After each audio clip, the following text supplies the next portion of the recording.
Right, thanks for all that. Okay, so today's topic is going to be focusing on, as stated, anger management, and specifically looking at strategies to improve dysregulation and optimize coping ability, and for everyone to learn and gain some practical tools and strategies by the end of the presentation. Some of the areas that I will be focusing on within the presentation are going to include an overview of what exactly dysregulation is, some of the underlying potential triggers that lead to people having a hard time coping and therefore having emotional and behavioral reactivity. I would like to also address the importance of self-care and how that's incorporated into everyone's daily routine, and focusing on optimizing one's ability versus inabilities or limitations, and how this can have a strong impact on someone's functioning and coping tolerance, as well as I will review a few different scenarios that will be a good lead-in to some open discussion at the end of the presentation for feedback, and also for others to provide some of their own scenarios that are challenging for them to manage. And lastly, I'd like to look at the importance of when we want to see changes within ourselves and the expectation around change, it does require, to the capacity that we can, doing things differently and making small changes at a time that can be sustainable and that optimally have a great outcome. So first and foremost, I want to review exactly what emotional dysregulation is. Oftentimes, when people look at behavior, in particular, anger, frustration, high aggressive tendencies, or very strong emotional reactions, it can be misread or misunderstood. So I think it's important to recognize that emotional dysregulation can encompass one or several emotions at one particular time, and this impacts someone's ability within those moments to cope effectively and to manage the control that somebody would like to have over themselves. So this could look like high anger, aggression, verbal, physical aggression. It can also look as if somebody is retreating into themselves, becoming extremely quiet, someone that is experiencing a high sense of shame, or that is having a lot of issues regarding sadness or anxiety. It can also be a heightened sense of emotion on the other realm, where it's presenting as very high excitability, or just very intense reactions. And there can also be a combination of emotions that are setting into play, and therefore they can present in one moment anger and frustration, another moment of overload of emotion, sadness, and feeling overwhelmed. And it's important to understand that just because somebody is having and presenting in a state of emotional distress, there are reasons and factors contributing to this. And then, of course, it's what do we do about it in order to learn ways to better cope and tolerate with the situations that you encounter every day. So one of the things I think it's really important is that the person that experiences any type of changes in mood and emotion, the impact takes a very significant toll on the individual experiencing it. And that's what we're going to be focusing on today. But on the flip side, the impact of emotional dysregulation is also very impactful on the people around you, and can obviously be challenged to some of the relationships, especially of support people. So when we look at emotional dysregulation, oftentimes it can look to an observer or even feel for the individual, where you can feel calm and in control in one moment, and all of a sudden there's this sudden shift in either mood dropping and behavior coming out that oftentimes is not necessarily within a full control of what's being shown. And as I mentioned before, it's usually not just like one emotion that's coming out. It can be impactful, and it can be a combination of high irritability, high frustration, high anger, or as well as anxiousness. and a combination that becomes ultimately very overwhelming for anyone's psyche within that moment to operate at their best. Impulsive reactions are another component where the brain doesn't have the opportunity to sort of absorb the emotion that's coming in, filter it accordingly, process what's happening, and then it can lead to very impulsive or high reactions. And it becomes very difficult for a person within that moment that's seeking the control and the ability to regulate to actually be able to do that and apply some of the strategies in the moment to regain that control. And we'll talk about that in a little bit once we get a few more slides in. So the feeling behind emotional dysregulation is extremely overwhelming. It is an unsettling feeling. It is not a comfortable feeling. And oftentimes the person that is experiencing this becomes, they can become internally harsh on themselves because of the fact that it is very difficult within those moments to regain control or even prevent it from happening again. So it can become, again, very unsettling and present with uncertainty. One of the main issues when high emotions set in and behavior reactivity follows is that, again, the difficulty on how does one regain that sense of calm in a timely manner and have the control that they're seeking over themselves, so that one, you're feeling better, and that also there's an ability to build up tolerance to situations that provoke these reactions, so that ultimately you're able to cope and learn how to navigate them more effectively. So the other thing with behavior, and again, how it's often read, is that for other people, behavior is read in the way that it's being seen, not necessarily how it's actually occurring. And the person that has these challenges around controlling their emotions, they can worry about other people's perceptions and sort of the judgment that often can come when they're having a strong emotional reaction and often feeling not understood within those moments. And it leads to having a significant difficulty in being able to cope, both in the moment with what is happening in terms of the reactivity, and then the aftermath of what that can look like. So I wanted to address, and this is just a handful of the possible triggers that can lead to someone's emotional dysregulation. It's certainly not limited to this list, and there's several more that I could have included, but I wanted to talk about some of the primary factors that lead to heightened states of emotion. And as well, that it's usually not just one specific trigger that is setting somebody off. It can be a combination of all of them or just a few of them, and also the accumulating factor where there's a lead up. So sometimes someone has a tolerance and is able to cope reasonably well, and then all of a sudden there's this very heightened reaction, or like I said, on the opposite end, or retreating, where they shut down, and it's because they've been having to deal with all of these things on a regular basis. And these triggers are not seen by everybody else. They are seen and felt by the individual every day that they're experiencing them.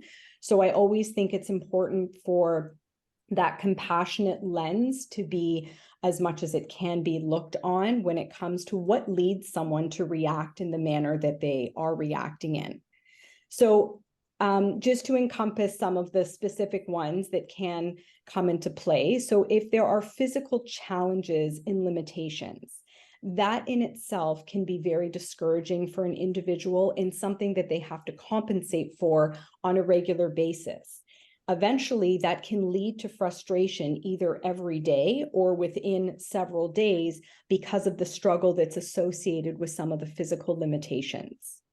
The other thing that can be a factor is different things preying on someone's emotional well-being. So the higher sense of stress or needing certain supports, being able to kind of adjust to certain factors now that their injury has made things more challenged and they have to compensate in several ways. So that can have an impact, someone's emotional well-being and stability. The cognitive challenges. So when there are some limitations or difficulties around how someone processes information, how they perceive the information around them, what they recall from a situation, how the brain is able to process the experience of that moment, tolerate it, and then be able to respond in accordance becomes a very highly cognitively demanding task. And that can be impacted. And it can, when that area is depleted, it can lead to a lot of frustration or a lot of sadness that can accompany something like the cognitive pieces. Sensory sensitivities is another thing. So if somebody has sensitivities to either sounds or light sensitivity or temperature sensitivities, it could be touch or smells. All of these things play into our energy levels and our experience of what we have to encounter. And when there is almost like a dysregulation in the sensory realms, it can make it very hard for someone to cope with doing certain tasks that would, for somebody else who doesn't have these sensitivities, it would be a lot more difficult. When we look at the environmental surroundings, so again, if we were to combine all of the possible triggers I've discussed so far, this becomes almost like an overload that somebody has to deal with.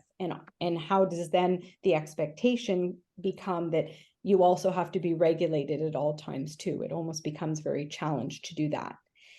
Past experiences, so things in the trauma realm, anything like that, or just negative experiences with other people or other situations, or even, you know, being in the community, all of these things can prey on our mind, and that can lead to someone having difficulty or having a higher reactivity or sensitivity to certain predicaments that they're in. And that extends to, again, previous situations or even the anticipation of situations that you're going to be in. People, unfortunately, can be a trigger to someone else, and it doesn't always mean that someone is purposely trying to be a trigger. Nobody obviously is doing that, but sometimes being around specific people can sort of lead to sort of higher emotional reactions. So it's looking at that piece. The perception that we have of a situation really contributes to how we're going to respond to it. So if we perceive either interactions being negative or uncomfortable, or we perceive something to be a certain way, that is our reality, regardless if it's occurring that way, and that can be a trigger to anger and other things that set into play. How we view ourselves, our own self-image and self-worth, and if we're lacking confidence because of, you know, the traumas we've been through or limitations we have, that really also preys onto how we are able to respond to situations and manage and cope with day-to-day life. And other underlying either chronic conditions, pain is a huge one, fatigue, other underlying mental health issues. If someone has depression or anxiety or any of those things, it can really complicate what leads to these heightened types of reactions that someone experiences. So I want to shift now to looking at, okay, well, what do we do about this? Like, what are the strategies and tools that can be applied to assist with this overload that can set in at any given time? So number one, and sometimes this does, the first fact requires someone else's support that's around you to provide some of this for you, is knowing what are the sensory triggers. So a lot of people might be able to identify things that can set them off from a sensory perspective, but not everyone necessarily knows that. So if someone points out to you, hey, I noticed that you seem to get really anxious when it's a noisy, loud environment, these are things to be mindful of, because when we're aware of our triggers, as much as we can be prepared, it helps us factor in what we can do, what strategies we need to prepare ourselves for whatever situation we have to deal with. Fatigue is a major issue. So and it's not just the physical fatigue and someone feeling tired, but it's also understanding the cognitive fatigue. So depending on the expectations of the day, the activity level, the emotional fatigue. So dealing with emotions and behavior and the aftermath of all of that can be quite exhausting. So it's understanding what do I need to kind of operate at my best, and what am I going to be able to accommodate in order for me to manage in different situations in the routine that you have to follow. Monitoring during the day, like right from the get-go, what are changes that can set in either physically or emotionally, and how the day needs to be paced out by incorporating breaks or rest time, fresh air, movement. Some of those things are essential to managing our behavior and to being able to regulate as well as you want to.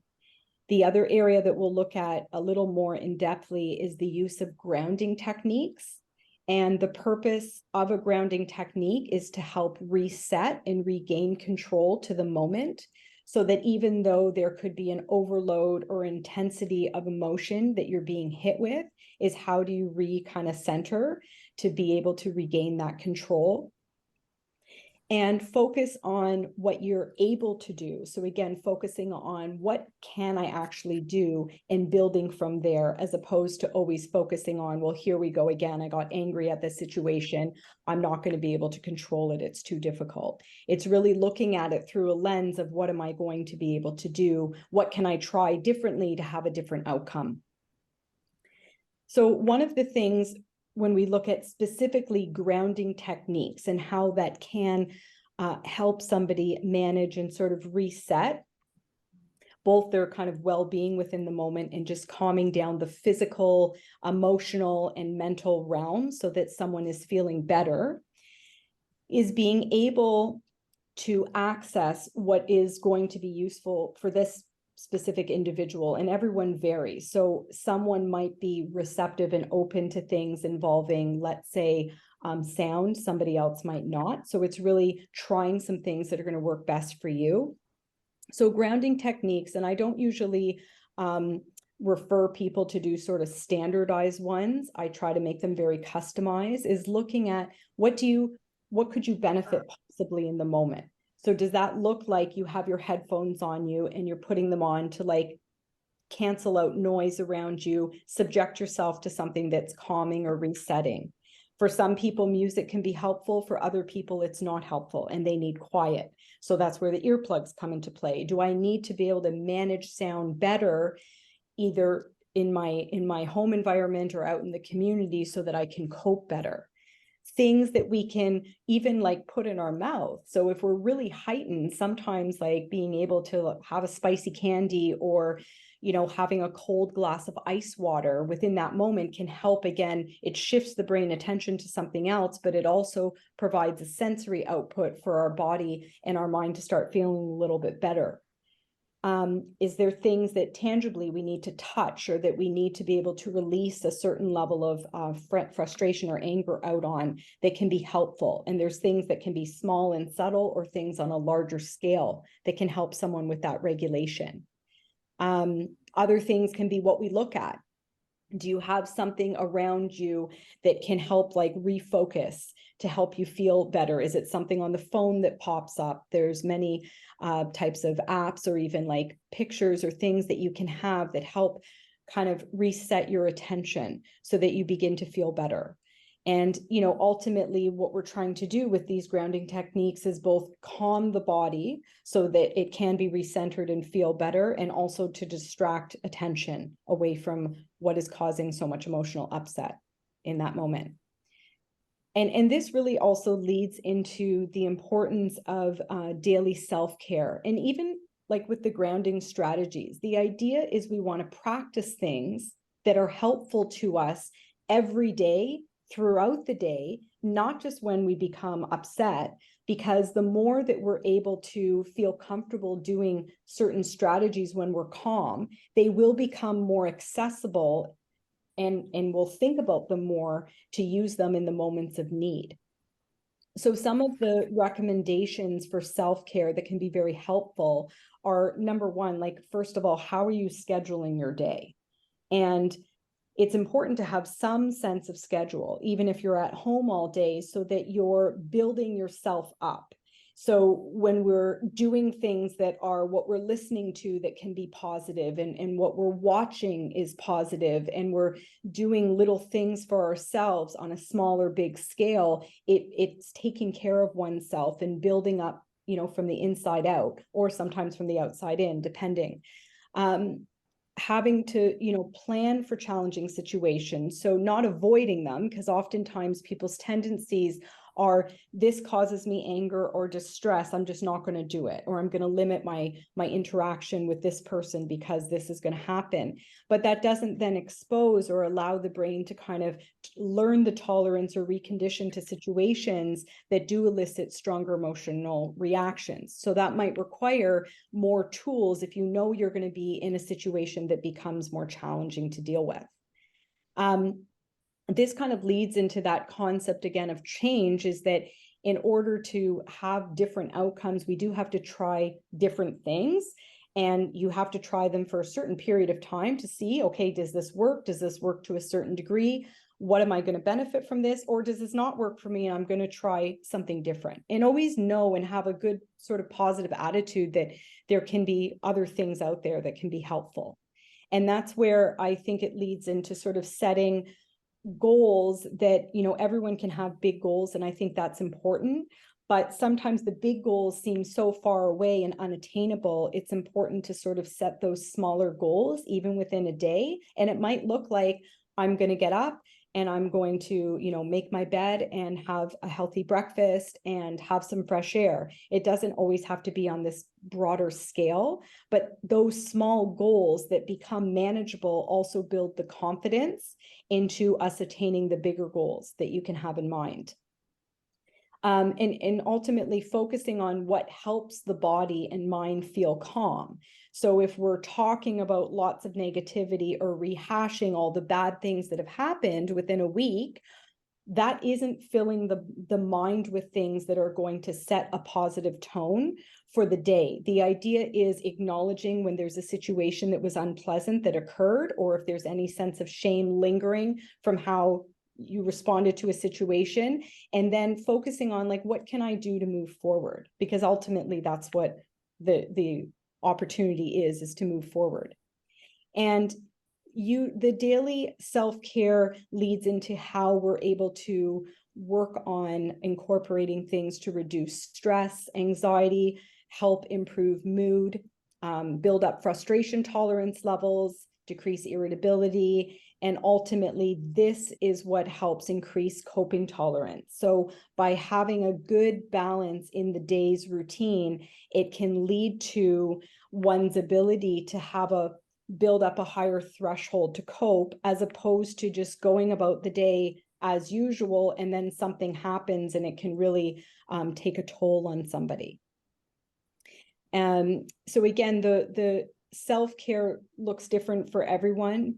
Things that can be very helpful, again, is, taking moments for yourself, whether that's with mindfulness or meditation, practicing, affirmations. So our self-talk is instrumental on how the brain responds. The more we fill it with positives, the more we're able to sort of look at things in a better way and actually cope with things better, as opposed to only looking at sort of those negativities. Looking at the importance of breathing throughout the day, like taking some time to really take some deep breaths, maybe pairing it with one of the grounding techniques, focusing on that glass being half full as opposed to half empty. And that's where the mindset piece really comes into play on, what can and what do I have to be grateful for? So those senses of gratitude can be very, very important when we're building up our mindset, because ultimately what we think impacts our emotions and it impacts our behavior that follows suit. So just factoring those things into play. When it comes to, learning about ourselves and obviously having to deal with different types of reactivities that come out, it's important to consider some of the following things. Is that nobody's a mind reader. So there at times can be an expectation, both with the person that's sometimes impacted by this and the person experiencing these heightened changes in emotion, is what the person needs. So obviously the right time to express what you need is ultimately going to be probably most receptive to the person listening, is what are those needs that you have? And those needs might change depending on symptoms that you're managing or mood, pain, all of those things. So that would be factored in. This one's a little challenging, I think, at times for people, is when we have to listen to someone else's feedback that's on the receiving end of what they've been impacted based on the behavior that came out, and trying to really know that, like, they're on your side, they're on your team, they're trying to help. It's not a judgment or a criticism. And although no one is in your shoes to experience, what led to something that was hard to deal with, by hearing someone else's feedback, it can help us adjust some of the things that we do or are open to doing moving forward.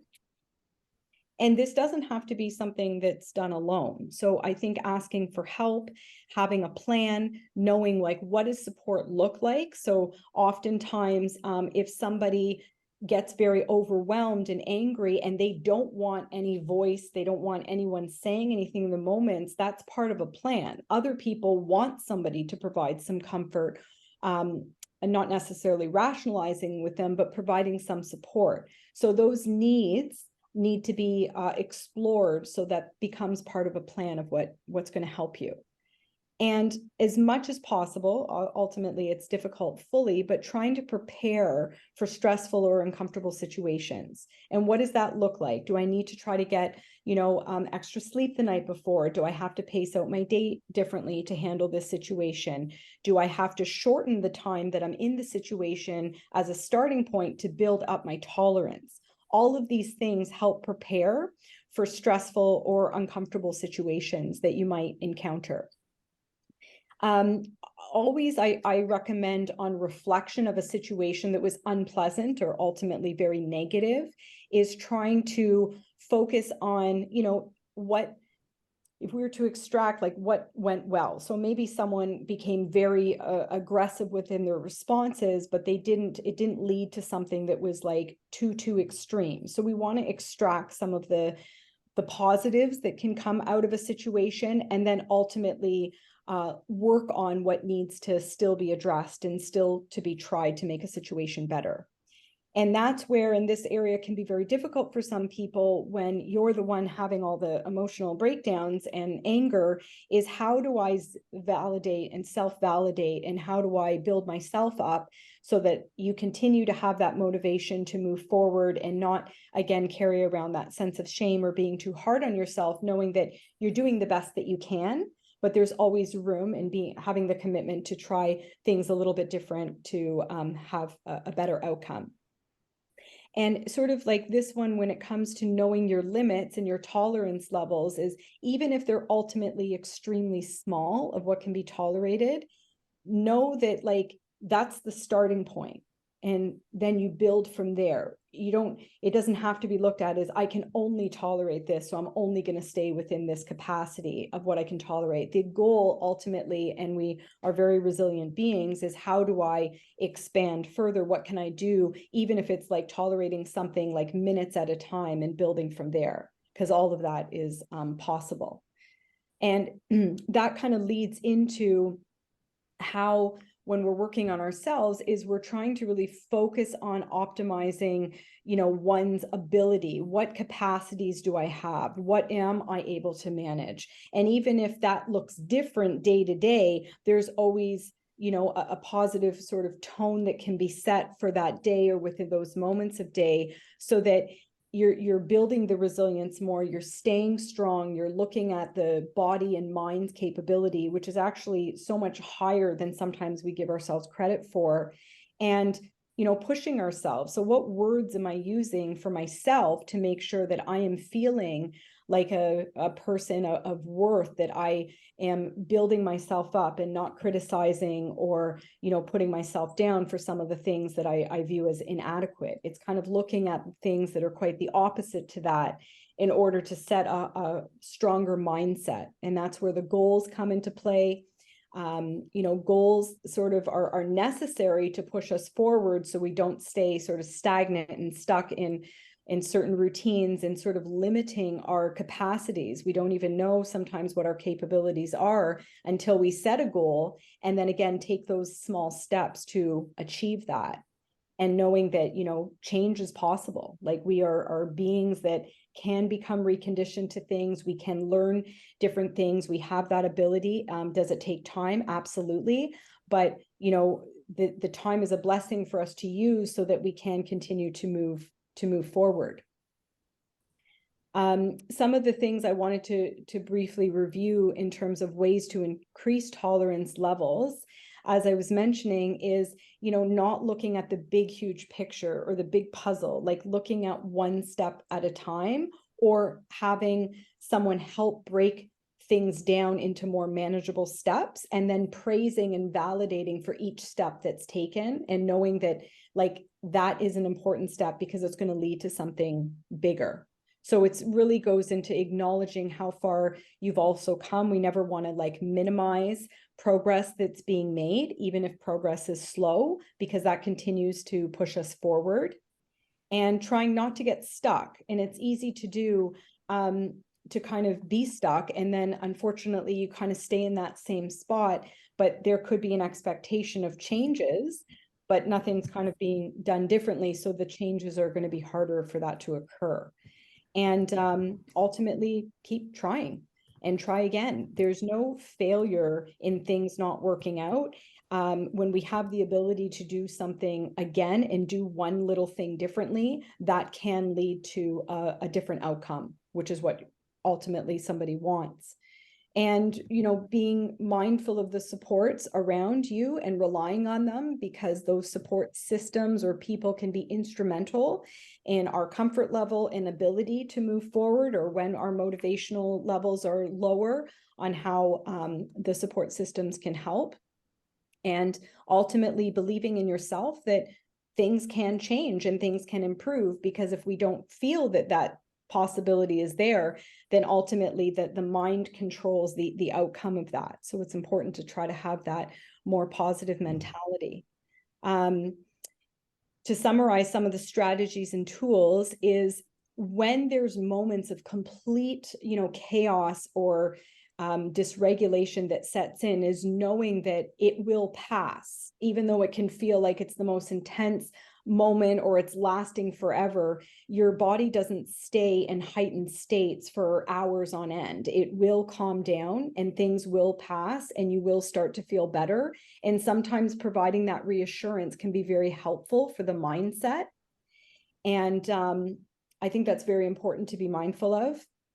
And it, as mentioned earlier, is trying to identify first and foremost what your triggers are, and then trying to manage them so the intensity of the reaction lowers and becomes a bit more proportionate to the situations that you're in, which is ultimately allowing you to have more self-regulation and self-control. And that's where having the tools on you can help. So preparing for, if you're in a meeting, if you're going out in the community, if you're going to a park, a doctor's office, a family dinner, an outing with a friend, a movie theater, or what are the things that ultimately are going to help you function optimally within that environment, and knowing that there are ways that you can, and what's going to be needed for that. And then review and reflect on things that have worked and that didn't, and know that there's always something else that can work. In trying to always focus on those positives and gratitude, because a lot of studies show and continue to show that when we are focused on any single moment of complete gratitude, it not only helps reset some of our mindset, but the negativity is not coming in within those moments. You can't have those two simultaneous thoughts of like gratitude and negativity. So keeping that in mind, it becomes a very powerful tool. And knowing, again, if you want change, then you need to do something different in order to elicit that type of change. Now, just to kind of end, I wanted to go through a few possible scenarios that might or might not resonate with you, that again can lead to different changes in our mood and different subsequent emotions and behaviors that result from that. So scenario one, I am unmotivated to start my day. The alarm goes off. I don't want to get up and start my day. My mood is low, feeling overwhelmed, and also what is expected of me. I don't even want to face the day. So if this were to be a possible scenario that you're in, is what do we do about that? And that's where, it comes into play for planning that, hey, I might have 6 mornings a week like this. What am I going to do to help myself? Number one, it might be the type of alarm that's going off. It might be cushioning in positive messaging for the first 15 to 20 minutes that's going to help set a better tone and help with some motivation for the day. It might be who's assisting you getting up, if that's going to be helpful. And also setting like one reasonable goal that's manageable, and it might just be getting out of bed, depending on what the circumstances are. So knowing that if this is a scenario you're in, there's still ways to manage that type of scenario. Another example that might be familiar is dysregulation occurs when I became upset with my partner. So I screamed at my partner because I was angry. I didn't feel she understood me, and the exchange that was said was hurtful, and now I feel badly. So that's where that lingering impact comes into play, where your behavior reaction has led to someone else feeling very uncomfortable and upset. And then it's, how do I manage that? Where do I go from there? And this can happen several times a day or several times a week in some circumstances, but it's understanding again, what led to that is really looking at the situation. Was it the timing of, the situation? Was it words that were being used and it became too overwhelming because there was too much like sort of fatigue and too much that happened in the day? And what would be some strategies to help with preventing similar situations from occurring? So it's really taking a close lens on these types of situations, and then what could we do a little bit differently to see if we can have a different outcome. And this one, lingering effects of my reactions are impacting me. So, I felt very uncomfortable at a family dinner. There was too much talking. So we know the sensory components can be activating, and my head started to hurt, and I started to make comments that were upsetting to others. Well, instead of just internalizing, the behavior and how it was unpleasant it was for others, it's looking at, well, what led to that? What are some things that I could manage and try to deal with some of those sensory sensitivities? Maybe it looks like, expressing to someone, like, these are some of the challenges that I'm experiencing when we're at these family dinners, and having people also assist with that so that your accommodations are being met, so that it helps with ultimately some of that regulation. Last type of scenario that might be familiar is I don't know how to think positively, and I'm always focusing on the negative. So oftentimes I have a lot of people that struggle in this area, where every time something goes wrong, they're very perseverative on what went wrong, and it discourages, being in similar situations like that for the next time, which is leading to avoidance, or just really not feeling like there's the capacity to do things in a way that are going to help with that positive thinking. And that's where those self-care routines come into play. They become very, very important, so that the expectation isn't to just like manage everything beautifully, but it's how and what you're incorporating into the day so that it optimizes the functioning and your emotional and mental well-being to the best degree that it can. And this is where it leads into those, change. And change does require change, because if we do not do anything differently, it's really quite impossible to have a different type of outcome. So acknowledging that if something isn't working, then it's time to try something differently. And really, when we say try, it's not doing it once or twice and saying this didn't work for me, but giving it a reasonable amount of time to see if it can help. And knowing and being optimistic that there are always new things to try. So if certain things or several things aren't working, then let's look again and see what else can be tried that hasn't been. Being able to shift your mindset. So it's all in perception. How we look at things is ultimately going to shape how we think about things. So trying to have a bit of that, mental flexibility and openness to someone else's perspective on situations or just on things to try. And ultimately believing that things can and will get better. I think that really helps, again, build someone up from a confidence perspective. and knowing that the only thing you can control to the best of your ability is yourself and what you're able to do in that moment, right? And knowing that if that moment wasn't the best moment, then you have an opportunity for the next one. And acknowledging that progress starts with taking a step and trying to take a step in that direction as consistently as possible to have a great outcome. So quick review is acknowledging managing emotional dysregulation, behavior reactivity is very difficult. But what's necessary is adopting new ways of doing things and knowing this does take time and it takes practice in order to develop the consistency. And I know that sometimes comes with some discipline, but it can be extremely beneficial. And setting smaller goals and break it down one step at a time and acknowledging that's going to help you move forward.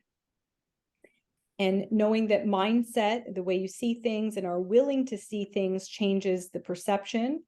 And that's so ingrained in how we respond to things. And every day you have provides the opportunity to do differently, to try harder, to try again, and focus on goals and things that you can do better and things that can become better. So having that mindset. So in summary, that is an overview of behavior dysregulation and providing some, different perspectives, strategies, and some tools that I hope you find useful for those of you that this resonates with, and acknowledging the difficulty in this area, knowing that, changing any behavior is very challenging. So I definitely open and welcome any questions or feedback that you might have at this time. To share with me.